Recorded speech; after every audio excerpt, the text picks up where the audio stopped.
Son las 7 horas con 39 minutos. Saludamos al economista Alberto Acosta Burneo, analista económico, editor de la revista Análisis Semanal. Economista Acosta, muy buenos días. El día de ayer entró en vigencia ya un tratado de libre comercio con la China. En forma práctica empezarán a verse los resultados en 30 a 40 días con la llegada de productos chinos, y veamos qué oportunidades se abren también para los productos ecuatorianos. Las finanzas públicas en este mes, se dice, se verán aliviadas por el ingreso práctico también de dinero proveniente de la elevación del IVA que se lo cobró ya, se lo retuvo en el mes de abril. Hay buenas noticias también en el sentido de que Ecuador recibiría un alivio financiero desde el Fondo Monetario Internacional. Pero todo esto en suma no llega a generar optimismo entre los ecuatorianos. Una encuesta del propio gobierno da cuenta de que los ecuatorianos en un nivel de un 50% deploran la situación económica y la falta de empleo. Quisiéramos conocer su punto de vista sobre cómo marcha Ecuador en materia económica. Muy buenos días, un gusto estar con ustedes. Definitivamente hay varios temas. Por un lado, tenemos por el lado fiscal un ajuste fiscal que todavía no termina. Empezó ese ajuste hace ya una década, porque hay que recordar que en 2014 se acabó la bonanza petrolera. Durante la bonanza el gasto público se expandió de manera irresponsable, subió el gasto corriente y la inversión de manera excesiva, de una manera que no era sostenible. En 2014, cuando cae el precio del petróleo,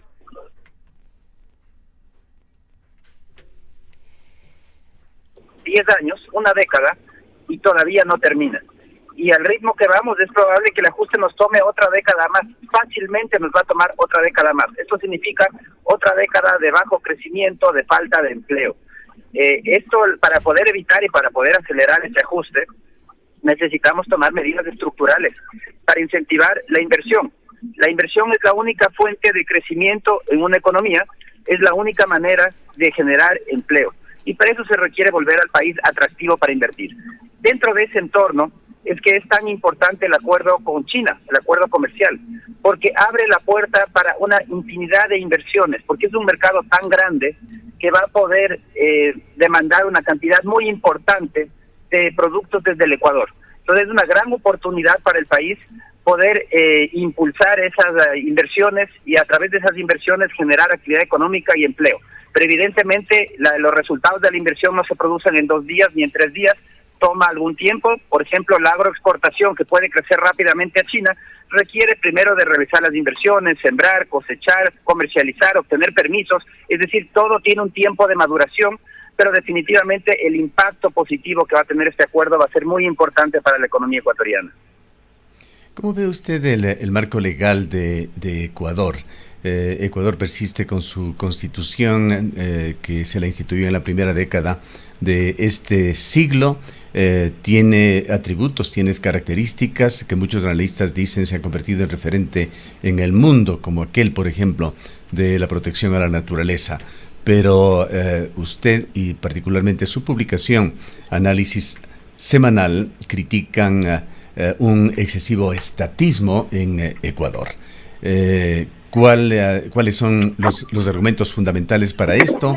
Y quisiéramos preguntarle si usted considera que sería procedente pensar para cambiar la situación en una nueva Asamblea Nacional Constituyente eventualmente en este país. Definitivamente la Constitución del Ecuador limita su crecimiento. Es una Constitución que, lejos de ser un marco genérico que marque las relaciones en la sociedad, es una Constitución que se mete al más mínimo detalle. Los tiempos cambian, las necesidades cambian, y la Constitución, una Constitución tan estrecha, lo único que hace es limitar la adaptación del país a las nuevas realidades mundiales. Entonces tenemos temas como, por ejemplo, los monopolios estatales, que yo creo que eso es lo peor que tiene la Constitución, es haber creado por Constitución monopolios estatales. Y colocó infinidad de sectores como monopolios estatales. La electricidad es uno de ellos y estamos pagando caro las consecuencias. Porque el problema eléctrico del país nace de la misma Constitución, una Constitución que dice el monopolio eléctrico tiene que existir. eso se llaman los mal llamados sectores estratégicos, que no es otra cosa, hay que traducir y hay que entender claramente. Sector estratégico es monopolio estatal. En el sector eléctrico, por ejemplo, ¿por qué los apagones? Desde 2019 no ha habido inversión en ampliar la generación eléctrica, no crece la oferta eléctrica desde 2019. ¿Por qué no crece? Porque por ley y por constitución la electricidad en el Ecuador es como un avión de dos motores, que la ley y la constitución obligan a que el motor de la inversión privada esté apagado. La constitución y la ley lo obligan, solo toleran la inversión privada por excepción, bajo estrictas regulaciones y con límites. No es que la autogeneración, una empresa puede autogenerar todo lo que quiera, no, hay un máximo que puede autogenerar. Entonces, no tenemos electricidad, pero se limita lo que puede generar el sector privado y se le tolera a solo por excepción. Entonces, es el equivalente a ese avión que queremos que vuele con un motor apagado, el de la inversión privada. Y ese avión evidentemente que va a perder altura y va a tener graves problemas cuando el fisco se queda sin plata. Y es lo que sucedió en 2014. El fisco se quedó sin plata, deja de invertir y entonces para 2019 ya no sube la generación eléctrica, se estanca. La solución a este problema es un cambio que tiene que venir a todo nivel, eventualmente ojalá hasta a nivel de la Constitución, porque tenemos que permitir la inversión. Hay que aprender lo que ya aprendió el Partido Comunista hace muchísimos años en China. Decía a un líder del Partido Comunista, decía, no importa el color del gato, lo importante es que cace ratones. Lo mismo sucede con la inversión. No importa de dónde venga la inversión, que sea privada, que sea mixta, que sea pública, lo importante es que haya inversión. Y eso es urgente en el sector eléctrico. Tenemos que abrir la puerta a la inversión, a todo tipo de inversión, porque esa es la única manera de eliminar los apagones. Los apagones no son un resultado del efecto climático, no son el resultado del fenómeno del Niño. Los apagones son el resultado de este modelo estatista que limita la inversión, porque el único que puede invertir en este momento es el Estado, pero el Estado no tiene plata.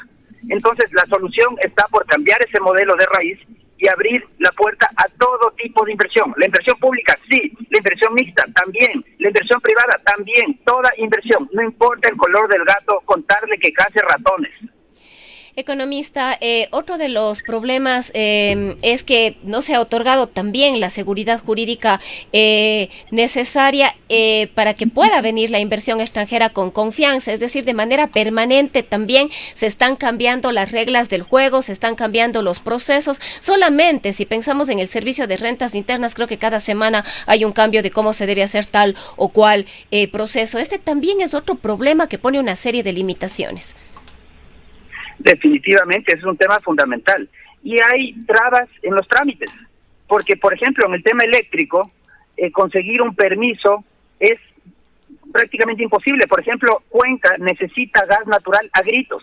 Es un tema de competitividad, es un tema de vida o muerte. El gas natural es una energía mucho más barata para la industria. Entonces necesitamos competitividad, vamos a tener acuerdos comerciales y cada vez más acuerdos comerciales, va a venir más productos de la competencia y la producción nacional no se puede quedar en desventaja. Pero ¿qué hace el país? Bloquea la importación de gas natural. No hay suficiente producción de gas natural y se bloquea, se impide la importación de gas. ¿Cómo se bloquea? A través de un reglamento como el que existe en la actualidad, que obliga que para importar gas haya que primero pedir un permiso para construir la infraestructura para recibir ese gas.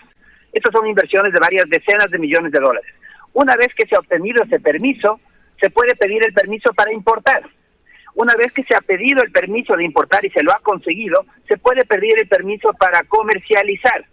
Y es después para poder vender. Son permisos sucesivos y no hay la seguridad de que si se otorga el primer permiso se obtenga el segundo, el tercero o el cuarto o el quinto. Entonces, ¿quién va a invertir varias decenas de millones de dólares para después quedarse con una planta como le pasó a Gas Vesubio, una planta que la invirtió para licuefacción de gas y no tiene gas y no le permiten importar gas? Eso simplemente es un absurdo y es una manera que existe del mismo sector estatista de las empresas energéticas públicas de eliminar el ingreso e impedir el ingreso de la competencia privada. No quieren que entre el sector privado a invertir. Y el resultado lo estamos pagando en apagones, que, como digo, es un problema estructural. Hay que cambiar estas reglas para que en la práctica, aunque sea a través del criterio de por excepción, de excepcionalidad, porque como les digo, la Constitución actual crea esto equivocadamente, crea los monopolios estatales, pero autoriza que por excepción pueda haber inversión privada. Bueno, que esa excepción hay que abrir la puerta, porque la excepcionalidad en la actualidad ha significado discrecionalidad de los funcionarios de las áreas energéticas, que además tienen un sesgo ideológico en contra de la inversión privada. Entonces la inversión privada no se puede realizar, esto destruye competitividad, afecta a sectores y, por ejemplo, a zonas tan productivas e industriales como es Cuenca, que no puede contar con una energía barata, simplemente porque el sector burocrático energético del país no quiere que entre la competencia privada. Economista Costa, quisiera pedirle una visión un tanto global, no global, pero sí quizá continental. Aquí en Latinoamérica los distintos gobiernos, y Ecuador no es una excepción, fluctúan entre la izquierda y la derecha, eligiendo también con estos gobiernos modelos económicos. Y hay escenarios, laboratorios para análisis aquí en Latinoamérica. Voy a ponerle algunos de estos quizá en los extremos para conocer cuál es su análisis. Argentina, gobernada por el libertario presidente Javier Milei, que definitivamente trata de que la intervención estatal en todos los órdenes de administración y gobierno sea mínima, y en el otro lado está la Venezuela de Maduro, Nicaragua de Ortega o Colombia de Gustavo Petro. Sí, definitivamente lo natural en una democracia es que fluctúen. No se puede esperar que una democracia, un solo partido se mantenga por años, eso dejaría de ser una democracia. Y claro, esas fluctuaciones permiten ir ajustando el rumbo de un país, porque cada posición ideológica tiene distintas preocupaciones. Entonces, yo no creo que sea un problema esas fluctuaciones ideológicas. Lo importante es que haya ciertas continuidades en algunas políticas esenciales. Por ejemplo, para poder salir adelante los países del sudeste asiático, Japón inclusive, salieron adelante y crecieron a través de la apertura comercial, de mirar al mundo, las exportaciones. Su norte era las exportaciones. América Latina siguió una senda totalmente contraria. De la mano de la CEPAL y de las políticas de Prebisch, lo que buscó es sustitución de importaciones, cerrarse al mundo, meterse dentro del caracol y no mirar al exterior. El modelo de apertura hacia el mundo, de mirar hacia las exportaciones y crecer vía exportaciones, que es el de China, el del sudeste asiático, de Japón, etcétera, todo el Asia, fue el exitoso. Esos países antes, en su inicio, hace más de alrededor de 60, 50 años, eran países más pobres que los de América Latina, y ahora están entre el grupo de países desarrollados. En cambio, América Latina se estancó.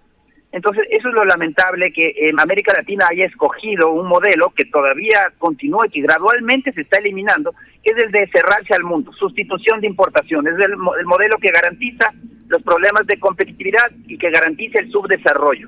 Ese modelo lo han ido transformando gradualmente algunos países de América Latina. Perú lo está intentando hacer de manera muy intensiva, lo hizo Chile también, y les ha dado muy buenos resultados. Todavía tienen un largo camino por recorrer. En el caso ecuatoriano, la firma de acuerdos comerciales, y el primero que hizo el primer hueco a la sustitución de importaciones fue el acuerdo con la Unión Europea. Ese fue el inicio del fin de la sustitución de importaciones. China es un cambio radical también muy importante, y el país seguirá firmando nuevos acuerdos. Eso estamos viendo que es muy activo a este momento la política en firmar nuevos acuerdos, y eso va a permitir ir cambiando el rumbo. Ojalá lo suficiente para poder seguir, emular lo que ha funcionado en todo el sudeste asiático. ¿Cómo se industrializaron ellos? Ellos nunca pensaron en sus minúsculos mercados. Igual que el Ecuador, pensar en servir a 18 millones de habitantes con bajo poder adquisitivo es una receta para el estancamiento permanente. Nuestro énfasis, nuestro enfoque tiene que estar en el exterior. El Ecuador tiene que servir al mundo, vender al mundo. Y ojalá que estos cambios de políticas se mantengan estables, más allá de los cambios de gobiernos, que vengan gobiernos de derecha, que vengan gobiernos de izquierda. Cada uno tomará el énfasis en lo que le corresponde ideológicamente, pero manteniendo lo importante es que se mantenga ese esquema que es la fuente del desarrollo, que en este caso es el crecer mirando hacia afuera. ¿Cómo ve usted, por otra parte, los efectos globales del acuerdo Ecuador con China, el acuerdo de comercio? Me parece que en alguna entrevista con usted hace algunos meses, ya un par de meses, le relatamos un diálogo con uno de los empresarios más importantes de aquí, de la región, de esta provincia, cabeza de uno de los 3 o 4 grupos económicos más importantes de aquí, quien preveía el cierre de 7 empresas productivas de su grupo con el tratado con la China y señalaba, lamentablemente quedará una cantidad enorme de gente sin trabajo. El futuro de su grupo no lo veía como un mayor problema en la parte económica, pues es un grupo que tiene un área comercial sumamente fuerte también y echarían todo su esfuerzo en el área comercial más que en la productiva. Y estuvimos también, esto le comento, recientemente en una invitación que hizo la empresa Graiman, una empresa de cerámica que tiene protección en el marco del acuerdo con China. Con protección y todo, Graiman tiene dificultades para salir adelante con sus negocios, sabiendo que es una de las empresas más modernas de Latinoamérica. No solamente tiene tecnología de punta, sino se encuentra realmente en el estado del avance tecnológico a nivel europeo de los Estados Unidos, pero lo que quiero decirles es que hacer industria en Ecuador es extremadamente difícil y que la competencia con la China va a dificultar aún más el panorama. Mire, no se legisla con dedicatoria a ninguna empresa, no se puede hacer. Y los acuerdos comerciales implican la especialización. Los países se especializan en lo que son buenos. Evidentemente que eso implica que algunas actividades se dejan de hacer, pero implica también que muchas otras aumentan. El resultado neto es lo que nos interesa, y el resultado neto del acuerdo con China, estimado por la misma CEPAL, es que crezca el empleo en alrededor de 30,000 personas adicionales. Ese es el empleo neto que va a crecer por el acuerdo comercial con China. Entonces, no hay que ver a nivel de industria individual, sino ver a nivel nacional. Y vemos que el potencial de expansión es enorme. Tenemos un potencial de expansión por el lado de la agroexportación en grandes cantidades. Además que la misma producción nacional se va a ver beneficiada del acuerdo con China porque de manera inmediata se reducen los precios de los insumos y de los bienes de capital. Esto construye competitividad. Es hora de trabajar seriamente en la productividad, en la competitividad. Les mencionaba hace un momento, y precisamente el ejemplo que usted menciona es muy claro. ¿Qué necesita la industria de la cerámica? Necesita energía barata. Ese es el corazón de la competitividad del sector. Entonces, para eso hay que trabajar y concretar ya esa apertura a la importación de gas, que se pueda obtener gas, una energía mucho más barata, de manera abundante. Ese es un paso fundamental para construir competitividad. Lo que no podemos seguir aceptando los ciudadanos ecuatorianos es la política de sustitución de importaciones, que no es otra cosa que cargarle las ineficiencias de un sector productivo vía precios más altos y que paguen los consumidores. Ese modelo es el modelo del fracaso. Ecuador ha utilizado ese modelo para defender a industrias nacientes desde hace más de 60 años. Un caso de eso es el ensamblaje de vehículos, que acabamos de ver que se cierra una planta de ensamblaje en el Ecuador, porque no tenía ningún sentido económico ensamblar para un mercado de 18 millones de habitantes. Es un absurdo. Distinto hubiese sido que la planta de ensamblaje de Ecuador servía para atender a toda América Latina. Eso era otra cosa muy distinta. Pero el ensamblaje en Ecuador no era competitivo, no tenía economías de escala, y por eso es que se decidió cerrar esa planta, y eso va a terminar también beneficiando a los ciudadanos, porque vamos a contar con una mayor oferta de vehículos y a mejores costos, porque lamentablemente la sustitución de importaciones fue la garantía de que todo se vuelva caro y que esas ineficiencias, esa incapacidad de competir del sector productivo, la tengamos que pagar los ciudadanos. Afortunadamente eso puede ser solucionado. Es solucionado a través de los acuerdos comerciales que permiten insumos y bienes de capital más baratos, y es solucionado a través de trabajar en competitividad. Este es el momento de abrir esa importación de gas, de tener abundancia, gasificar el país como mecanismo para tener una energía más barata. Estemos claros que si cambiamos y sustituimos el gas por el diésel, vamos a poder eliminar totalmente el subsidio al diésel, porque el gas es muchísimo más barato que el diésel. Ya América Latina se ha gasificado. En América Latina alrededor del 30% de la matriz energética es gas. En Europa también se ha gasificado Europa, porque además es mucho más limpio ambientalmente. Pero en Ecuador apenas el 2% de la matriz energética es gas. ¿Por qué? Porque hay abundantes intereses y conflictos de por medio que impiden la gasificación y destruyen competitividad. Entonces es el momento de trabajar en competitividad. Vale la pena quizá añadir esto más como información, que la empresa Graiman que mencionábamos es justamente pionera en el uso de gas natural.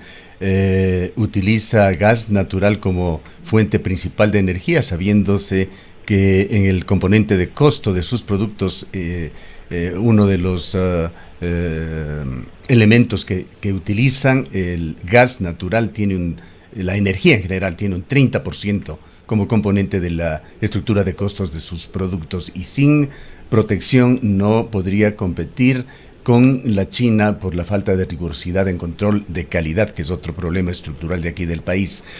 Pero el tiempo no nos da para más, economista Costa. Simplemente quisiera dejar claro un tema. Usted mencionó alguna cifra como un efecto colateral en el incremento de empleo, en mano de obra, o en empleo más bien, para quedarnos directamente con esa cifra que traerá como consecuencia este acuerdo comercial con la China.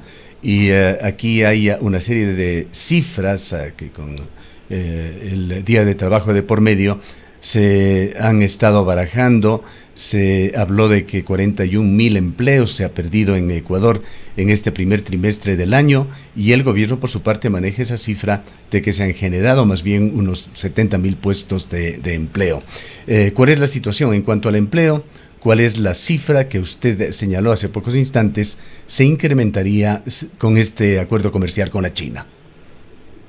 Mire, la situación del empleo es dramática, y la crisis del empleo empezó en 2014. 2014 llegamos al máximo de empleo adecuado. 50% de la población tuvo un empleo adecuado. Pero se acaba la bonanza petrolera, ese manejo irresponsable fiscal, esa farra fiscal se acaba porque se acaba el ingreso petrolero, y entonces empieza el ajuste. Entonces para el 2015 empieza a caer aceleradamente el empleo adecuado, llega a un mínimo en 2019, y cuando pensábamos que ese ya era el mínimo, viene la pandemia y destruye aún más empleos adecuados. Desde 2021 empieza a recuperarse gradualmente el empleo adecuado, estamos en una fase de recuperación, pero el empleo adecuado todavía está muy lejos de los niveles que se registraban en 2014. Tenemos 600,000 empleos adecuados menos de los que existían en diciembre de 2014, una situación absolutamente preocupante. Y la manera de solucionar este problema del empleo es vía más inversión. ¿Y por qué es tan importante el acuerdo comercial con los acuerdos comerciales? Porque abren la puerta para la inversión. Es momento que los grupos empresariales inviertan en mirar al exterior, en ampliar su producción, en entrar a nuevas líneas de actividad, pensando en los mercados externos. Y eso va a generar muchísimos empleos. La CEPAL estima que el empleo asociado al acuerdo comercial con China va a ser de 30,000 personas, 30,000 empleos, una cantidad muy significativa. Entonces, es el momento del país de seguir abriendo las puertas a la inversión, seguir firmando acuerdos comerciales, porque eso va a transformar en un mediano plazo el entorno económico. Pero digo un mediano plazo porque, como decía hace un momento, para poder aprovechar de una inversión hay que hacer primero la inversión, hay que producir, eso toma tiempo, eso no es inmediato. Bien, le agradecemos mucho por habernos acompañado, economista Costa. Muchísimas gracias, siempre es un gusto. Declaraciones del economista Alberto Acosta Burneo, analista económico, editor de la prestigiosa revista Análisis Semanal. Son las 8:02 minutos.